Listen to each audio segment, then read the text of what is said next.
তো প্রথম বর্ষটা আসলে সবারই একটু ভয় লাগে, কিন্তু প্রথম কাজ কি করতে হবে তাহলে? এই ভয়টা আমাদের ভাঙাতে হবে যে এটা কঠিন কিছু না।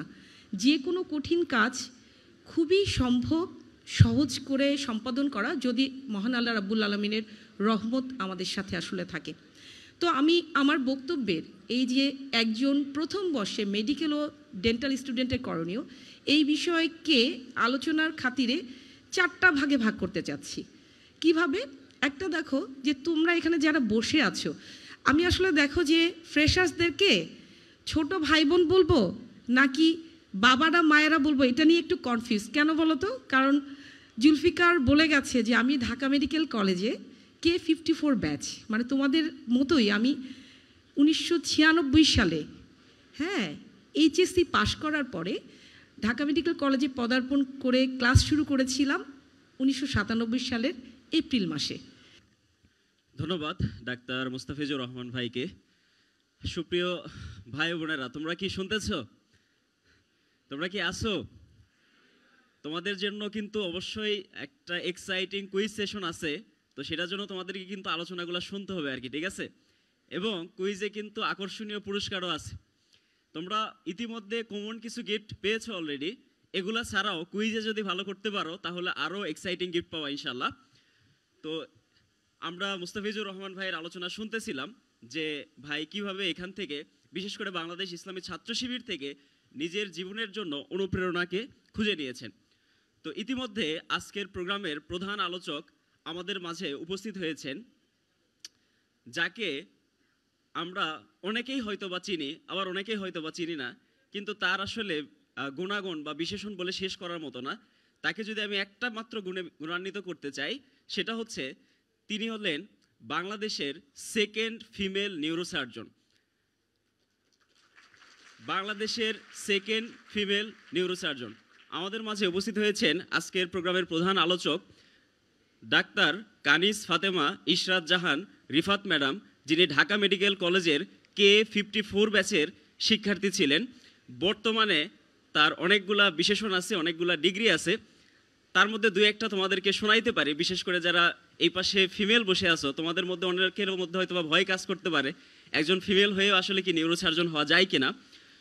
তো ম্যাডাম ঢাকা মেডিকেল কলেজ থেকে MBBS পাশ করার পরে তার আরও কিছু ডিগ্রি আছে। তিনি হচ্ছে BCS অর্জন করেছেন, এরপরে হচ্ছে নিউরোসার্জারিতে রেসিডেন্সি সম্পন্ন করেছেন এবং নিউরো এন্ডোস্কোপিতেও তার বিশেষ ডিগ্রি আছে, এবং তিনি EU স্পাইন এশিয়া প্যাসিফিকের একজন সম্মানিত মেম্বার। পরিচয় করিয়ে দিচ্ছি আজকের প্রধান আলোচক ডাক্তার রিফাত ম্যাডামকে, যিনি বর্তমানে কর্মরত আছেন ঢাকা মেডিকেল কলেজ হাসপাতালের নিউরোসার্জারি বিভাগের ইউনিট হেড হিসেবে। ম্যাডামকে অনুরোধ করব আজকের আলোচনা পেশ করার জন্য। আজকের প্রোগ্রামের প্রধান আলোচকের বক্তব্য নিয়ে আসবেন ডাক্তার কানিস ফাতেমা ইশরাত জাহান ম্যাডাম।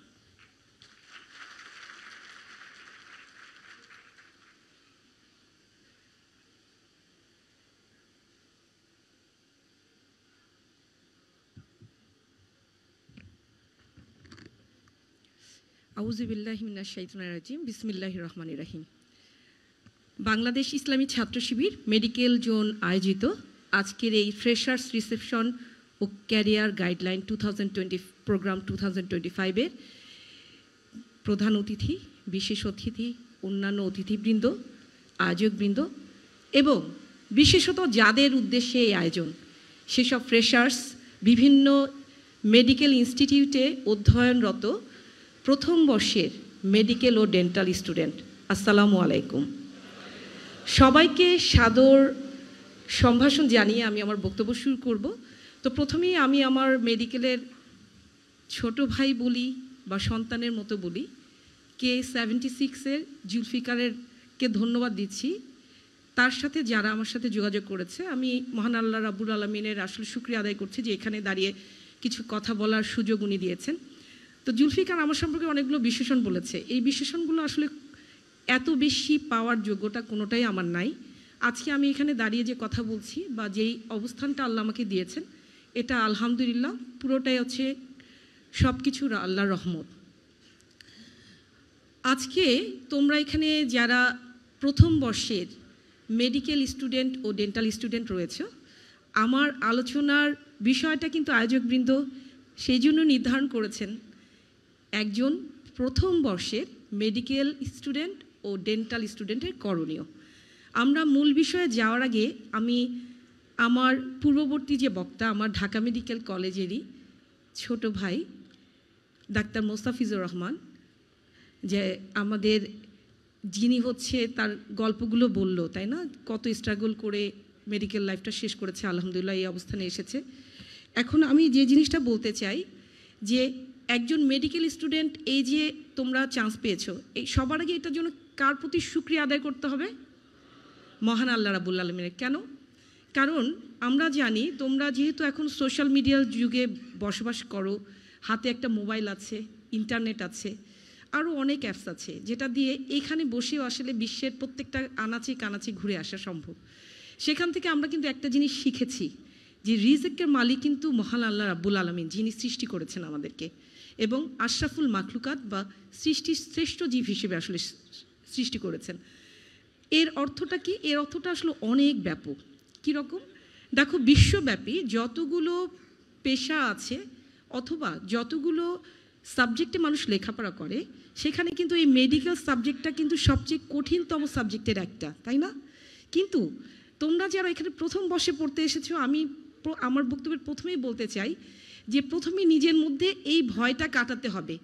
যদিও মেডিকেল সায়েন্স বিশ্বের কঠিনতম একটা অধ্যয়নী বিষয় বা সাবজেক্টের মধ্যে একটা, কিন্তু আল্লাহ রাব্বুল আলামিনের রহমত এত বেশি যে আল্লাহর রহমতে এখানে যারা আয়োজকবৃন্দ আছেন, যারা ডাক্তার হয়ে গেছেন, তাদের দিকে তাকিয়ে দেখো, অসংখ্য, একজন ডাক্তার মুস্তাফিজুর রহমান কিন্তু বলে গেলেন যে কীভাবে স্ট্রাগল করে উনি এই পর্যায়ে এসেছেন।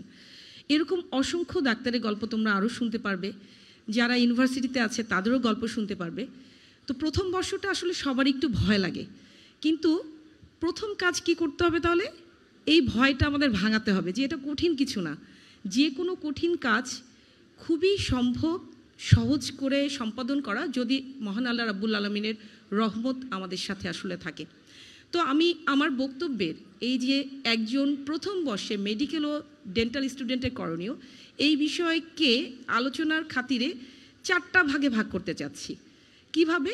একটা, দেখো যে তোমরা এখানে যারা বসে আছো, আমি আসলে দেখো যে ফ্রেশার্সদেরকে ছোট ভাই বোন বলবো নাকি বাবারা মায়েরা বলবো, এটা নিয়ে একটু কনফিউজ। কেন বলো তো? কারণ জুলফিকার বলে গেছে যে আমি ঢাকা মেডিকেল কলেজে K54 ব্যাচ, মানে তোমাদের মতোই আমি 1996 সালে, হ্যাঁ, এইচএসসি পাশ করার পরে ঢাকা মেডিকেল কলেজে পদার্পণ করে ক্লাস শুরু করেছিলাম 1997 সালের এপ্রিল মাসে। কত বছর আগে! এখন কিন্তু ঢাকা মেডিকেল সহ বিভিন্ন ইনস্টিটিউটে যারা পড়ছে তারা K82, তার মানে আমার চেয়ে কত বছরের ছোট? 28 বছরের। তো আমরা হয়তো পোস্ট গ্রাজুয়েশন করেছি বা এই পেশায় ব্যস্ততার মধ্যে হয়তো আমাদের বিয়ে শাদী একটু দেরিতে হয়েছে, বাচ্চারা একটু দেরিতে হয়েছে এই কারণে। কিন্তু দেখো, আবার তোমরা কিন্তু আসলে আবার এরকম ছোট ছোট কিন্তু আমার কাজিন আছে, হ্যাঁ, আমরা 5 ভাই বোনের আমি সবার ছোট, তো ওরা কিন্তু এখনও ভাই বোনই। আবার দেখো, এই যে আমার বয়সী অনেকেরই আগে বিয়ে হয়েছে, তাদের ছেলেমেয়েরা কিন্তু মেডিকেলে পড়ে, তাহলে সেই হিসেবে আমরা কি আন্টি আন্টি বলতে পারো, তাহলে আমার বাবা মারা তোমরা। এখন সম্বোধন যাই হোক না কেন, আমি তোমাদেরকে বলবো যে সবার আগে এখানে যে যে ধর্মেরই আছেন, প্রত্যেকটা ধর্মের বেসিক কথা কিন্তু খুব সুন্দর। কীরকম? সৎ পথে চলতে হবে, সত্য কথা বলতে হবে, নিয়ম মেনে চলতে হবে। সো এই যে বেসিক আইডিয়াগুলো, এগুলো আমি ইসলাম ধর্মের অনুসারী হিসেবে আমি বলতে পারি আল্লাহ রাব্বুল আলামিন এত সুন্দরভাবে এই কথাগুলো পবিত্র কোরআন শরীফের মাধ্যমে এবং যুগে যুগে যত নবী রাসূল এসেছেন তাদের মাধ্যমে, স্পেশালি আমরা যেই হজরত মুহাম্মদ সাল্লাল্লাহু আলাইহি সাল্লামের আমরা কি উম্মত, তাই না, তার অসংখ্য হাদিসের মাধ্যমে আমাদের কাছে এই বাণীগুলো পৌঁছে দিয়েছেন যে কিভাবে লাইফটা চলতে হবে। তাহলে একটা মেডিকেল স্টুডেন্ট কিংবা ডেন্টাল স্টুডেন্ট যদি প্রথম বর্ষে প্রথমেই যদি তার মহান রাব্বুল আলামিনের প্রতি এই শুকরিয়া বোধ করে যে অসংখ্য মানুষের লাখ লাখ শিক্ষার্থীদের মধ্য থেকে অসম্ভব রহমতের চাদরে আবৃত করে তাদেরকে এই মেডিকেল বা ডেন্টাল স্টুডেন্ট হিসেবে কবুল করেছেন, তাহলে কিন্তু মনটা নরম হতে বাধ্য। এবং দেখবে যে তখন কোনো কিছুই ভয় লাগছে না, কারণ তোমার নিয়ন্ত্রণকারী তুমি কোন পথে হাঁটবে, তুমি কত দূরে যাবে, এটা কিন্তু আল্লাহ পাক নির্ধারণ করেছেন। হ্যাঁ, এখন তাহলে প্রশ্ন করতে পারো, সবই যদি মহান আল্লাহ রাব্বুল আলামিন নির্ধারণ করেই রাখেন, এটা হতেই পারে, ওরা অনেক ছোট, তো তাহলে আমরা চেষ্টা করব কেন? হ্যাঁ, ইসলামের একটা বড় শিক্ষা হচ্ছে চেষ্টা করতে হবে। বিভিন্ন হাদিসে কি এসেছে যে আমরা মহান আল্লাহ রাব্বুল আলামিনের প্রতি তাওয়াক্কুল করব, কিন্তু উটকে বেঁধে রেখে, এমন না যে উটকে ছেড়ে। এই উটকে কিসের সাথে তুলনা করা হয়েছে? এই উট বা এটা কিন্তু আমাদের আকল বলো, বিবেক বলো, যেটা আমার সাথে 24 ঘন্টা থাকে, এটাকে আমাদের বিবেচনা করতে হবে যে আমি কিভাবে চলবো, কিভাবে কথা বলবো, কার সাথে কি আচরণ করব। এটা আমাকে মেডিকেল বা ডেন্টালের প্রথম বর্ষ থেকেই এটা আমাকে চর্চা করতে হবে। কেন বলো তো? কারণ তুমি যখন বা আমি যখন একটা ফ্যামিলিতে জন্মগ্রহণ করেছি, আমি একটা ব্যক্তি, আমি যখন ওই ফ্যামিলিতে জন্মগ্রহণ করলাম আমার বাবা মা ভাই বোন আত্মীয় স্বজনের সাথে, আমি কিন্তু একটা পরিবারের সদস্য। পরিবার থেকে আমি যখন স্কুলে গেলাম, আরও 10টা ফ্যামিলির ছেলে মেয়ের সাথে মিশলাম, আমি তখন আমার সামাজিক বা সোশ্যাল লাইফে পদার্পণ করলাম।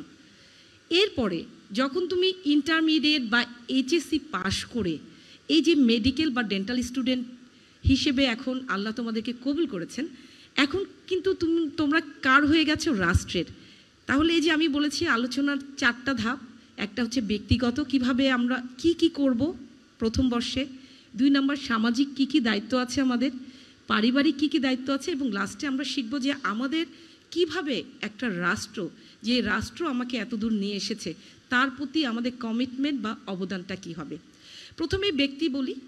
ব্যক্তি হিসেবে এই যে সকালবেলা আমরা ঘুম থেকে উঠি, সুবে সাদেক থেকে রাত্রে শোয়া পর্যন্ত আমাদের কি করতে হবে? নিয়মানুবর্তিতার মধ্য দিয়ে পার করতে হবে। কি রকম? কারণ ছোটবেলা থেকে আমরা সবাই কিন্তু শুনে এসেছি, কি শুনে এসেছি? যে early to bed early to right, তাই না? Makes a man healthy wealthy and wise. তো এইটা কিন্তু ছোটোবেলায় বুঝে হোক না বুঝে হোক আমরা সবাই শুনে এসেছি, কিন্তু এখন কিন্তু আমাদের সবারই বোঝার বয়স হচ্ছে, তোমাদের স্পেশালি যারা ফ্রেশার্স সবাই বোঝো।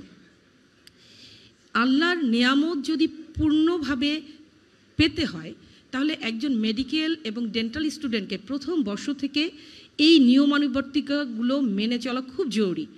ফার্স্ট ইয়ার থেকেই ক্লাস কয়টায় শুরু হয় তোমাদের? 8টায়। তাহলে আগে কি এরকম 8টাতেই শুরু হতো? কোনো কলেজে হয়তো হতো, সবখানে না। কিন্তু এখন যেহেতু তোমার 8টায় ক্লাস শুরু হবে, কিছুদিন পরে আবার 7টাতেও একটা ক্লাস হবে, আরও যখন সিনিয়র হবে।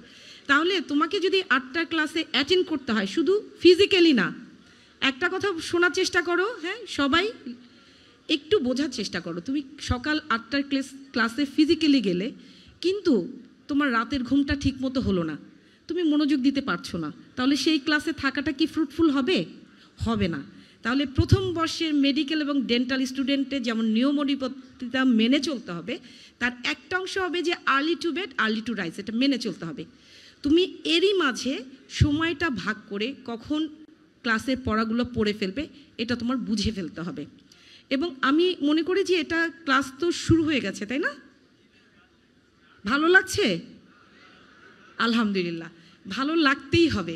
আমি তো আগেই বলেছি, যারা এখানে নিজের ইচ্ছায় এসেছো তারা তো এটাকে ভালোবেসে এসেছো। কেউ যদি বাবা মার ইচ্ছাতে এসে থাকো, আমি তাদেরকে অনুরোধ করব, তোমাদের এই মেডিকেল প্রফেশনকে ভালোবাসতে হবে।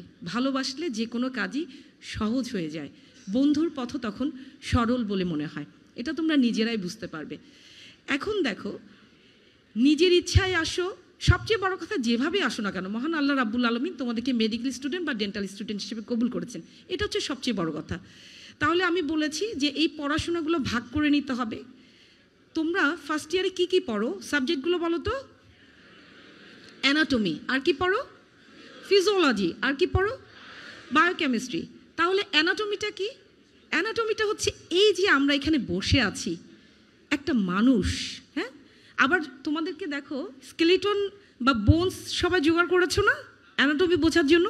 তার মানে কি, একটা রক্ত মাংসের মানুষের দেহের ভেতরে আসলে একটা স্কেলিটন থাকে। সেটা কি আল্লাহ যখন কি করেন, বিভিন্ন স্ট্রাকচার দেন, পরে তার মধ্যে রূহ দেন, তখনই কিন্তু মানুষ হিসেবে আমরা কি করি, কাজ করতে পারি, তাই না?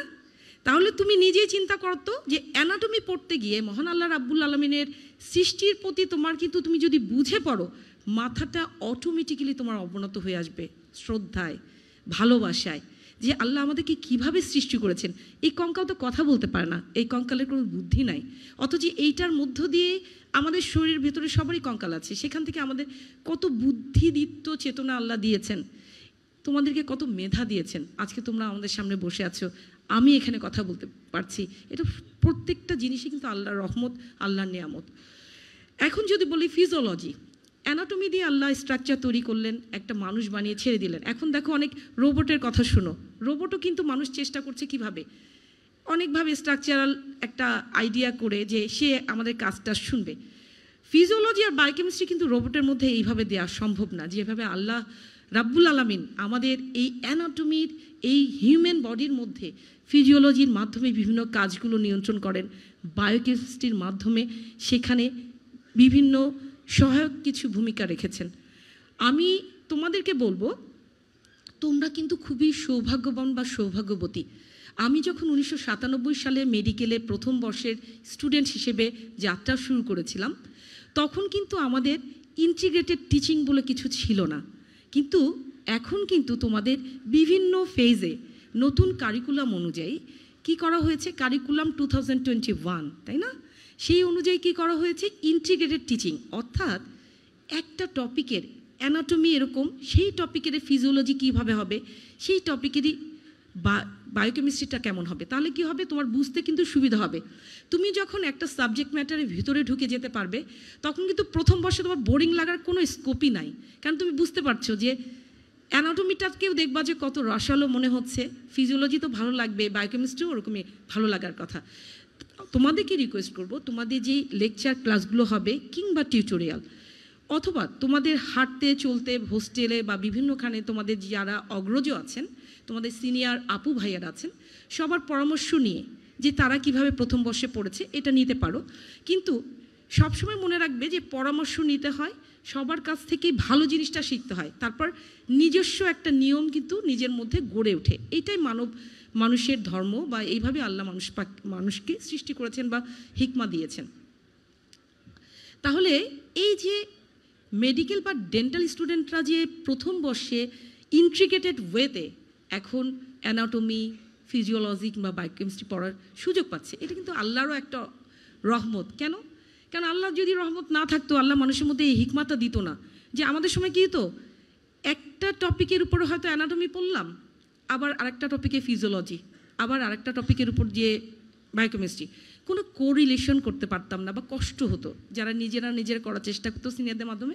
কিন্তু এখন কিন্তু তোমাদের এই ওয়েটা প্রত্যেকটা মেডিকেল ইনস্টিটিউটই কারিকুলামের মাধ্যমে দেওয়ার চেষ্টা করছে, এবং আমি মনে করি তোমরা খুবই বেনিফিটেড হবে ইনশাল্লাহ। আরেকটা জিনিস বলি, দেখো অলরেডি যারা ক্লাস করেছো, কিছু টার্মিনোলজির প্রবলেম হতে পারে। যারা ধরো বাংলা মিডিয়াম থেকে এসেছো, আমি কিন্তু বাংলা মিডিয়ামের ছাত্রী ছিলাম, আমি তোমাদেরকে অভয় দিচ্ছি, বাংলা মিডিয়াম থেকে আসলো মেডিকেলের কোনো টার্মিনোলজি শুরুতে যদি দুর্বোধ্য মনে হতে পারে, কিন্তু তুমি ধীরে ধীরে দেখবা এটাই তোমার কাছে কত সহজবোধ্য হয়ে যাচ্ছে, আলহামদুলিল্লাহ। সেটা দেখো যে তোমরা পেট মানে এতদিন ভাবতে বেলি, এখন সেটা মেডিকেলে এসে হয়ে গেল অ্যাবডোমেন। চেস্ট মানে বুক, মেডিকেলে এসে কি হয়ে গেল, থোরাক্স। এই যে টার্মিনোলজি, এগুলো মন খারাপের কিছু নাই। আবার যারা ইংলিশ মিডিয়াম থেকে এসেছো, তারা হয়তো মনে করতে পারে, বা বাংলা মিডিয়ামের অনেকে মনে করতে পারে যে তারা তো একটা অ্যাডভান্টেজিয়াস পজিশনে আছে। হ্যাঁ, কিছুটা আছে, কিন্তু একটা জিনিস মনে রাখবে, লিটারেচার ভাষা আর মেডিকেলের ভাষা কিন্তু আলাদা। কাজে তোমাকেও যে ডিফিকাল্টিস ফেস করতে হবে, তাকে হয়তো একটু কম হলো, কিন্তু কোনো ডিফিকাল্টিসই আল্লাহ যদি রহম করেন, সবার সহযোগিতা থাকে, কোনো ব্যাপারই না। আমরাও পার হয়ে এসেছি, তোমরা ইনশাল্লাহ পার হয়ে আসবে। এবারে একটা জিনিস বলি, প্রথম বর্ষে এটা তো গেলাম ব্যক্তি, আমি ব্যক্তি থেকে আসলে সোশ্যালে যেতে পারিনি, সময় কম, অনেক কিছু বলার আছে, কতটুকু বলতে পারবো জানি না, কিন্তু ব্যক্তি জীবনে এখানেই বলে যাই। সেটা হলো, অনেকের মনে হতে পারে যে আমরা তো বিভিন্ন বাংলাদেশের বিভিন্ন কর্নার থেকে এসেছি, বিভিন্ন ইনস্টিটিউটে এতদিন লেখাপড়া করেছি। আমি যখন একটা মেডিকেল স্টুডেন্ট বা ডেন্টাল স্টুডেন্ট হিসেবে পদার্পণ করেছি, এখানে নানা মতের নানা মানসিকতা মানুষ থাকবে, কিন্তু ডাক্তার মুস্তাফিজ বলছিল, ডাক্তার জুলফিকারও তার কথায় একটু মনে হলো যে এরকম যে দিন শেষে আমাদের মতের মিল যেন একই হয়। এটা কিভাবে সম্ভব? এটা সম্ভব যে আমরা সবাই যদি একইভাবে চলি, আমরা যদি লেখাপড়াটা ঠিক মতো করি, আমরা সবাই যদি, তুমি ফার্স্ট ইয়ারে যদি অ্যানাটমি, ফিজিওলজি, বায়োকেমিস্ট্রি সবাইকে হেল্প করো পড়তে, তাহলে এটা কত সহজ হয়ে যাবে। এখন এখানে আসলে আমি একটা জিনিস স্পষ্ট হয়ে বলতে চাই, অনেকে মনে করে মেডিকেলে মনে হয় পার্টনার ছাড়া পড়াই যাবে না। হ্যাঁ, পার্টনারশিপে পড়াটা ভালো। আমরা কয়েকজন মিলে গ্রুপ ডিসকাশন করতাম আইটেম কার্ড কিংবা প্রফেশনাল এক্সামিনেশনের সামনে। তার মানে আমি একটা জিনিস স্পষ্টভাবে আজকে বলি, তোমাদের অনেক সিনিয়র, বললাম না, মায়ের বয়সী বলো বা বড় বোনের বয়সী বলো না কেন, আমার বলতে দ্বিধা নাই যে মেডিকেল লাইফে এই পার্টনারশিপ পড়তে গিয়ে ছেলে মেয়ের মাঝখানে অনেক সম্পর্ক হয়ে যায়, এবং এই সম্পর্ক আমি বলবো যে ইসলামের বাইরে কোনো সম্পর্ক করতে যাওয়ার দরকার নেই। আল্লাহ পাক বাবা মার মাধ্যমে তোমাদেরকে এই দুনিয়াতে সৃষ্টি করে এনেছেন, তাদের কিন্তু ইচ্ছা করে যে তোমার লাইফ পার্টনার তাকে তারা খুঁজে দিবেন। এবং আমি বলি, আমি কেন দ্ব্যর্থ কণ্ঠে বলতে পারছি, কারণ আমি আমার লেখাপড়া নিয়েছিলাম, আমার ব্যক্তিগত জীবন, সামাজিক জীবন, আমার কিন্তু অ্যারেঞ্জ ম্যারেজ, হ্যাঁ, আমার বাবা মাই চয়েস করে দিয়েছেন। আমি আলহামদুলিল্লাহ ভালো আছি। আমি যদি ভালো না থাকতাম তাহলে আমি কিন্তু এই সাবজেক্টে, আমার সামনে একজনই ছিলেন, তখন আমি তাকে চিনতামও না, তাহলে কিন্তু আমি আজকে এই অবস্থানে দাঁড়িয়ে কথা বলতে পারতাম না। আমি কেন তোমাদেরকে নিষেধ করছি? কারণ ইসলামে যে জিনিসটা বৈধতা দেয় না, তুমি মনে করবে এটা তোমার জন্য আসলে খুব একটা ফল বয়ে আনবে না। যদি উপকার হতো তাহলে ইসলামই বলতো যে পড়ার সময় এরকম করে রিলেশন করতে হবে। হ্যাঁ, পার্টনারশিপে পড়বে না, দুজন ছেলে মেয়ে পড়ো, দুজন মেয়ে নিয়ে পড়ো। আমি বলতে চাচ্ছি জেন্ডার মিক্স করার দরকার নাই। কারণ কি, দেখা যাবে একটা ছেলে একটা মেয়ের সাথে রিলেশন হলো, এইখানে সম্পর্কের টানাপোড়েন হবেই। আর আমি আগেই বলেছি, বিশ্বে কঠিনতম একটা সায়েন্সের মধ্যে হচ্ছে মেডিকেল সায়েন্স। এখানে সময় নষ্ট করা যাবে না। আল্লাহ তোমাকে হিকমা দিয়েছে, আল্লাহ তোমাকে নিয়ামত দান করেছে, এটা তুমি কিভাবে সুচারুরূপে এই সময়টাকে কাজে লাগাবে এটা তো তোমার উপরে। তোমার তো সময় পড়ে আছে, যখন তোমার ওই জায়গায় যেতে হবে। পার্টনারশিপে পড়তে হলে ছেলেরা পড়ো, মেয়েরা পড়ো, কোনো হার্ম নাই, বরং এতে সম্পর্কের টানাপোড়েনে তোমার সময় নষ্ট হবে না, মানসিক দৈন্যতা হবে না, ডিপ্রেশন হবে না। আমি কিন্তু একজন টিচারও, এটা মানো তো, আমি ঢাকা মেডিকেল কলেজে নিউরোসার্জারির সহযোগী অধ্যাপক হিসেবে আছি। আমি মেইনলি হচ্ছে পোস্ট গ্রাজুয়েশন যারা নিউরোসার্জন হতে চায় সেসব ছাত্রছাত্রীদের টিচার, কিন্তু আমাকে এমবিবিএসও কিন্তু ক্লাস নিতে হয়, এবং এমবিবিএস যারা স্টুডেন্ট আছে কিংবা ডেন্টাল, বিডিএস ডেন্টাল স্টুডেন্ট আছেন, তাদের খোঁজ খবর রাখতে হয়। তুমি বিগত কয়েক বছরে যদি সিনারিও পর্যালোচনা করো বিভিন্ন ইনস্টিটিউটে, আমরা কি দেখছি বলো তো? আমরা দেখছি হতাশায় মানুষ কি না করে ফেলে। ডিপ্রেশন কিন্তু একটা ব্যাধি, এবং এই ব্যাধিটা যদি মূল খুঁজতে যাও, অনেকগুলো কারণের মধ্যে একটা হচ্ছে এই দ্বৈত সম্পর্ক জেন্ডারের, এবং সেই কারণেই কয়েকটা ক্যাজুয়ালিটিও কিন্তু ঘটে গেছে। একটা পরিবার তার সন্তানকে হারিয়েছে, রাষ্ট্র একটা সম্ভাবনাময় ক্যারিয়ার হারিয়েছে। আজকের প্রোগ্রাম তো তোমরা দেখতেই পাচ্ছ। সেকেন্ড অংশ কি, তোমাদেরকে আমরা সাদরে বরণ করে নিয়েছে তোমার বড় ভাইরা, আমিও তোমাদেরকে সাদর সম্ভাষণ দিয়েছি। সেকেন্ড পার্টে কি আছে, career guideline programme 2025। You are really lucky to be participated, হ্যাঁ, for such an nice programme. কারণ কি, আমাদের সময় কিন্তু এরকম কোনো প্রোগ্রাম ছিল না। এখন তুমি আমাকে বলতে পারো যে আপনার ক্যারিয়ারটা তাহলে আপনি কিভাবে করলেন। আমি ব্যক্তিগত ইয়েতে আবার ফেরত যাচ্ছি। সেটা হলো, আমি যখন মতিঝিল আইডিয়াল স্কুলে ক্লাস 9-এ পড়ি, তখন আমার ছোটো খালার বিয়ে হয়। আমার নানা বাড়ি কিন্তু রংপুর, দাদাবাড়ি দিনাজপুর, আমার শ্বশুর বাড়ি কিন্তু ফেনী। তার মানে আমি কিন্তু উত্তরাঞ্চল এবং দক্ষিণাঞ্চল দুই পাশের বাংলাদেশের মানুষের সাথে মেশার সুযোগ আল্লাহ পাক আমাকে দিয়েছেন। আলহামদুলিল্লাহ, সবাই অসম্ভব ভালো, আদারওয়াইজ আমি এখানে দাঁড়িয়ে কথা বলতে পারতাম না, আলহামদুলিল্লাহ। এখন রংপুর থেকে আমার খালুজি ইসলামী ব্যাংকের ব্যাংকার ছিলেন, উনি খালাসহ বেড়াতে এসছেন। আমি মতিঝিল আইডিয়ালে পড়ি, কিছুদিন আমি পড়াশোনা করছি। ছোটোবেলা থেকে জানি যে আমাকে ডাক্তার হওয়ার জন্য আম্মু বলেন যে এইভাবে যেন পড়ি, ডাক্তার হতে পারি, এই ডাক্তার শব্দটা জানি। খালুজি কি মনে করে আমাকে আম্মুকে বলল যে আপা রিফাতকে ডাক্তার বানিয়েন। তা আম্মু চুপ করে আসছে, জানে তো এরকম ইচ্ছা। সাথে সাথে আমার দিকে তাকিয়ে বলে যে মামুনি তুমি না নিউরোসার্জন হয়েও, কারণ আমি একটা লিটারেচার পড়েছি, আমেরিকান একজন লেডি নিউরোসার্জন অনেক নাম করেছে, খালুজি কিন্তু ব্যাংকার, নন মেডিকেল, খেয়াল করো। তো আমি মনে মনে চিন্তা করলাম, নিউরোসার্জারি শব্দটা তো প্রথম শুনলাম, ডাক্তারিটা জানি, আমি চুপচাপ থাকি, কিছু বলি না এটা নিয়ে। আল্লাহর অশেষ রহমতে আমি বললাম যে 1997 সালের 2রা এপ্রিল আমরা K54 ব্যাচের স্টুডেন্ট হিসেবে পড়াশোনা শুরু করলাম। আমি যখন ঢাকা মেডিকেল কলেজে 4th ইয়ার স্টুডেন্ট, তখন আমার বড় ভাবির বাবা স্ট্রোক করলেন। এখন বুঝি ওটা স্ট্রোক ছিল, তখন বুঝতাম না। তো নিউরোসার্জারিতে তার একটা অপারেশন হলো।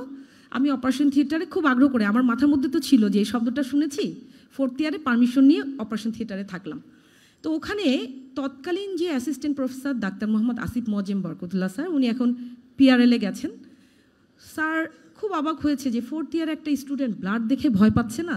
তো উনি অপারেশন শেষ করে আমার সাথে কথা বললেন। তা কথা বলার পরে কিছু না, কোন ইয়ারই পড়ি কি এটা। তারপরে স্যারের সাথে বের হয়ে আসলাম। সাধারণত তোমরা দেখো যারা অপারেশন করে, এটা নাটকে দেখো বা বাস্তবেও দেখো, যে অপারেশন থিয়েটার থেকে সার্জন বের হয়ে আসে, তারপর অ্যাটেন্ডেন্টদের সাথে কথা বলে, তাই না, আত্মীয় স্বজনকে ব্রিফ করে। তো উনিও বের হয়ে আসলেন। তো বাইরে যেহেতু আমার বাবা মা দাঁড়িয়েছিলেন, আমি পরিচয় করে দিলাম যে স্যার আমার বাবা মা। বিলিভ মি, খুবই অদ্ভুত একটা ব্যাপার ঘটল। স্যার কোনো কিছু না করেই আমার বাবা মা যখন ওনাকে সালাম দিলেন, স্যার আমার বাবা মার দিকে তাকায় বললো, শুনেন আপনার মেয়েকে সার্জন বানাবেন, নিউরো সার্জন, বুঝতে পেরেছেন? তুমি দেখো, তখন কিন্তু আমার মাথায় এটা গেঁথে গেল। কি গেঁথে গেল? গেঁথে গেল যে আল্লাহ আমাকে এই শব্দটা দুবার কেন শোনালেন, নিশ্চয়ই কোনো একটা ব্যাপার আছে। কেন কথাটা বললাম? কারণ এখন তোমরা নিউরোসার্জারির যে ব্যাপকতা দেখো, যে আউটকামটা দেখো। আমি যখন 4th ইয়ারে পড়ি, কত সাল সেটা বলো তো? হ্যাঁ, 2000। সেই সময় কিন্তু নিউরোসার্জারি এই অবস্থানে ছিল না। কারণ তখন কি হতো, লজিস্টিক সাপোর্টও ছিল না, MRI দেশে আসে নাই, ডায়াগনোসিস কঠিন ছিল, মাইক্রোস্কোপ ছিল না, এন্ডোস্কোপ ছিল না, নিউরো নেভিগেশন ছিল না। এখন তো সব আছে, হাই স্পিড ড্রিল আছে, এখন অপারেশনগুলো আসলে অনেক সহজ হয়ে এসেছে। তো আমার মাথায় এইটা মনে হলো যে মহান আল্লাহ রাব্বুল আলামিন আমাকে দুবার এই শব্দটা শোনালেন, একবার স্কুল লাইফে, একবার এখানে। আবার এটার সবার কাছে শুনি যে অত আউটকামও ভালো না, অপারেশন করলে মৃত্যুর হার অনেক বেশি। কিন্তু আমার কাছে মনে হলো আল্লাহ আমাকে 2বার শুনিয়েছেন এত বছরের গ্যাপে, লেট মি ট্রাই। এখানে তখন আমার মনে হলো যে ঠিক আছে, আমি মনে মনে তখন ঠিক করে ফেললাম যে আমি জেনারেল সার্জারিতে FCPS পার্ট 1 দিব। আমাদের তখন নন রেসিডেন্সি কোর্স আসলে, হ্যাঁ, রেসিডেন্সি আরও পরে চালু হয়েছে। আমার মনে হলো যে MS পার্ট 1 দিব নিউরোসার্জারিতে। কেন আল্লাহ আমাকে 2বার শোনালো? দেখো, পুরাটাই কিন্তু আল্লাহ কন্ট্রোল করছেন। আমি শুধু আমার আকল বা বিবেককে প্রশ্ন করেছি যে কেন শোনালো, এই ওয়াইটার অ্যান্সার খুঁজেছি। পরে দেখা গেল যে মহান আল্লাহ রাব্বুল আলামিন চেয়েছেন আমি নিউরোসার্জন হই। কিভাবে বুঝলাম? এর মাঝে আমি FCPS পার্ট 1 করলাম, MS পার্ট 1 করলাম, MS পার্ট 2-তে ঢুকে গেলাম। আমার এর মাঝে MS পার্ট 2-তে থাকার অবস্থা আমার বিয়েও হয়ে গেল। এর মাঝে আমার 2টো ছেলেও হয়ে গেল। তার মানে আমি ফ্যামিলি লাইফে ঢুকে গেলাম। কিন্তু আমি দেখলাম যে জেনারেল সার্জারিতে আমি 4 বছর ট্রেনিং যে করে রেখেছি, আমার আর জেনারেল সার্জারি পরীক্ষা দেওয়া হলো না, কারণ আমার পাশাপাশি 2টা চললো। এর মাঝে ফ্যামিলি সব কিছু মেনটেন করতে গিয়ে আলহামদুলিল্লাহ আমি আমার ফ্যামিলির প্রতি, আমার হাজব্যান্ড, আমার শ্বশুর আব্বা, শ্বশুর বাড়ি, বাবা মার প্রতি তো সবারই থাকবেই, কিন্তু তাদের প্রতি আমার আন্তরিক কৃতজ্ঞতা এই প্ল্যাটফর্মে শুকরিয়া জানাচ্ছি মহান আল্লাহ রাব্বুল আলামিনের পাশাপাশি যে তারা আমাকে সাপোর্ট দিয়েছেন বলে আমি এই অবস্থানে আসতে পেরেছি। পরে আমি এখন দৃঢ়ভাবে বিশ্বাস করি যে মহান আল্লাহ রাব্বুল আলামিন আসলে চেয়েছেন আমি জেনারেল সার্জন না হয়ে নিউরোসার্জন হই। কারণ 2টা পাশাপাশি থাকাতে আমি আসলে নিউরোসার্জন আগে হয়ে গেলাম, MS কমপ্লিট করে ফেললাম। সবাই কি করে, জেনারেল সার্জন হওয়ার পরে নিউরোসার্জারিতে আসে, আমার হয়ে গেল উল্টো। তখন আমি চিন্তা করলাম যে নিউরোসার্জন হওয়ার পরে আমার হাজব্যান্ড বললো যে তুমি আসলে কি করতে চাও? ওই যে আমার মাথায় তখন ঢুকে গেছে যে আমি নিউরোসার্জন হতে পারি, আমি নিউরোসার্জারি। তখন আমি আস্তে করে ওই ডালাটা বন্ধ করলাম, কারণ এর মাঝে আমি 2 ছেলের মা, কিন্তু আমার একটা বাবার বাড়ি আছে, একটা শ্বশুর বাড়ি আছে, আত্মীয় স্বজন আছে। তোমাদেরকে একটু পরে আমি সামাজিক বা পারিবারিক বা রাষ্ট্রীয় যেটা বলবো, তার আগে আমি ব্যক্তিগত বলছি যে ব্যক্তির চিন্তা ভাবনাটা কত দ্রুত। আমি কিন্তু FCPS ফাইনাল পরীক্ষাটা দিলাম না। এটা নিয়ে কি আমার কোনো আফসোস আছে? না, আফসোস নেই। বরং আমার ছেলেরা মাঝে মাঝে বলে, ওর বাবার 2টো ডিগ্রি তো, মেডিসিনে FCPS আর রিমেটোলজিতে MD। তো ওরা বলে কি, আম্মু তুমি কেন করো না? আমি করলে কিন্তু আমাকে আবার পড়তে হবে, আবারও কিন্তু তোমাদেরকে ছেড়ে আমার অনেকক্ষণ থাকতে হবে। তো এটা হচ্ছে, এটা দরকার নাই। হ্যাঁ, আমি তোমাদেরকে এই কথাটা বলছি যে ফার্স্ট ইয়ারেই এখন দেখি এত সচেতন, এটা ইন্টারনেটের জন্য হলো, অনেকে ক্যারিয়ার প্ল্যানটা ফার্স্ট ইয়ারে করে ফেলে, দরকার নেই। এখন তুমি যদি বলো ম্যাডাম আপনি যে বললেন হোমজিক্যালি, তুমি খেয়াল করো হোমজিক্যালি আমি আমি কিন্তু আল্লাহর একটা যে নিয়ামত, দুইবার শব্দটা কেন আল্লাহ আমাকে শোনালেন, এই শব্দটা নাও শোনাতে পারতেন। তার মানে মহান আল্লাহ রাব্বুল আলামিনের দিকে তাক্কল করেই কিন্তু আমি এই সাবজেক্টে এসেছি। এবং এখন যারা আসো তাদের তো বোঝার ব্যাপার আছে, তাই না? তোমরা বুঝবে, তোমরা ঠিক করবে, তোমার 5টা বছর পড়াশোনা করো, ইন্টার্নশিপ করো, তারপর তোমার জন্য যেটা মনে হবে যে ভালো তুমি সেটাই করবে। তবে আমি তোমাকে বলি, কোনো সাবজেক্টই, সেটা বেসিক সায়েন্স হোক অথবা ক্লিনিক্যাল সাবজেক্ট হোক, প্রত্যেকটা সাবজেক্টে যে যেটাতে যেতে চাও যদি তুমি মনোযোগ দিয়ে ক্যারিয়ার করতে পারো, প্রত্যেকটাই তোমার জন্য সাফল্যজনক পজিশন এনে দিবে, তোমার জন্য মঙ্গল এনে দিবে, যেটা তোমার ব্যক্তিগত, সামাজিক এবং রাষ্ট্রীয় জীবনে ভূমিকা রাখবে। কাজেই তোমার হচ্ছে এইটা নিয়ে ভয় পাওয়ার কিছু নাই। এই যে ক্যারিয়ার প্ল্যানের কথাটা বললাম, আমি আমার গল্প দিয়ে বলে বুঝিয়েছি, আমি জানি না এটা কেউ মিসআন্ডারস্ট্যান্ড করো না যে ম্যাডাম এত আগে ঠিক করেছে। এখানেও দেখো আমি কিন্তু আল্লাহর নিয়ামতের জন্য কথাটা বললাম।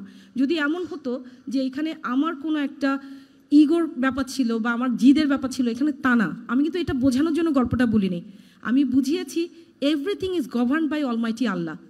আল্লাহ নির্ধারণ করে রেখেছেন তুমি আসলে দিন শেষে কী হবে, ক্যারিয়ারে কী হবে, তোমার শুধু চেষ্টা করতে হবে। তাহলে ফার্স্ট ইয়ারের যে মেডিকেলের প্রথম বর্ষের স্টুডেন্ট হও অথবা ডেন্টালের প্রথম বর্ষের স্টুডেন্ট হও না কেন, তোমরা নিয়মানুবর্তিতা মেনে চলো। তোমরা এই যে পড়াশোনাগুলোকে খুব আনন্দের সাথে পড়ার চেষ্টা করো, লোড নিও না, মানসিক শক্তিটা রাখো। কোনো সময় আমি বলবো, আমার পরামর্শ থাকবে, ব্যক্তিগত জীবনে কোনো সময় অবসাদগ্রস্ত বা হতাশাগ্রস্ত হবে না। কারণ আল্লাহ হতাশাকারীকে বা যারা হচ্ছে ডিপ্রেশনে ভোগে তাদেরকে আল্লাহ পছন্দ করেন না। এটা বিভিন্নভাবে বিভিন্ন হাদিস, কোরআনে, বিভিন্ন ফিকাহ শাস্ত্রে বিভিন্ন এটা নিদর্শন দেয়া আছে। তা আমি বলবো মানসিকভাবে হও, আল্লাহর উপর তাওয়াক্কুল করো, আল্লাহ তোমাদেরকে সাহায্য করবে। তুমি যখন একটা সোশ্যাল ব্যাকগ্রাউন্ড, তোমার আত্মীয় স্বজন আছে, তুমি মেডিকেলেই দেখবা যে অনেকেই করে কি, পড়তে গেলে কেউ এসে হয়তো বন্ধুবান্ধব কথা বলছে, কথা বলতে চায় না যে আমার পড়া বাকি আছে, এটা করো না। তুমি কতটুকু পড়লে আল্লাহ তোমাকে কোন অবস্থানে নিয়ে যাবেন এটা আল্লাহ নির্ধারণ করেন। তুমি সামাজিক জীব, তুমি সামাজিকতা রক্ষা করে চলার চেষ্টা করো, সবাইকে হাসি মুখে কথা বলবে। আত্মীয় স্বজন বাসায় আসলেও যদি পরের দিন পরীক্ষাও থাকে, আমার পরামর্শ থাকবে তাদের সাথে রিলেশনগুলো মেনটেন করো। এখন কিন্তু অনেকে আমরা ব্যক্তিকেন্দ্রিক হয়ে যাচ্ছি, ব্যক্তিকেন্দ্রিক হয়েও না। কারণ আমি তো বললাম যে আমার জীবনের গল্পটা বলার উদ্দেশ্যই হচ্ছে যে everything is govern by almighty Allah. So তুমি সেই পাশেই যাচ্ছ, আল্লাহর রহমত থাকলে তুমি সেই দিকেই যাবে, কাজে এত হিসাব কিতাব করার দরকার নেই। 3 নম্বর হচ্ছে পারিবারিক কিছু দায়িত্ব কিন্তু তোমার আছে। এই যে আমি আগেই বলেছি যে লাইফ পার্টনার খোঁজার ক্ষেত্রে নিজেরা দায়িত্ব নেওয়ার দরকার নেই। তুমি মেডিকেল প্রথম বর্ষের স্টুডেন্ট, মনোযোগ দিয়ে পড়াশোনা করো, ডেন্টালেও যারা আছে মনোযোগ দিয়ে পড়াশোনা করো, আল্লাহ ইনশাল্লাহ ওই ব্যবস্থাও করে দিবেন তোমার বাবা মা আত্মীয় স্বজনের মাধ্যমে। লাস্টে বলি, তুমি যখন মেডিকেল স্টুডেন্ট বা ডেন্টাল স্টুডেন্ট, তুমি কিন্তু রাষ্ট্রের সম্পদ। মোস্তাফিজ বলে গেছে, জুলফিকার বলে গেছে যে তোমাকে এমনভাবে ক্যারিয়ার বিল্ড আপ করতে হবে যেমন রাষ্ট্রে তোমাকে যে অধিকারটা দিয়েছে, যে সুযোগ সুবিধাগুলো দিয়েছে, তুমি সেটা রাষ্ট্রের হকটা আদায় করতে পারো, সবাই সবার সাথে সুন্দর চরিত্রের অধিকারী হতে পারো, সুস্থভাবে বাঁচতে পারো। এবং এই সুস্থতা শুধু নিজেদের সুস্থতা না, এই সুস্থতা নৈতিক সুস্থতাও বটে। আমি জানি না এখানে আজকে ডাকসুর ভিপি সাদিক কায়েমের আসার কথা এসছে কি না? হ্যাঁ, এসেছেন। আচ্ছা, আমি যদিও উনি এখানে নাই, আমি একটা জিনিস বলি যে একটা জিনিস আমি দেখো, সাদিক কায়েমদেরকে আল্লাহ চেয়েছেন বলেই তারা কিন্তু বিভিন্ন বন্ধুর পথ করে এই পর্যায়ে এসেছে। এবং তাদের একটা, আমি পরে বলার সুযোগ পাবো না বলে এখন মেসেজটা কনভে করতে হবে।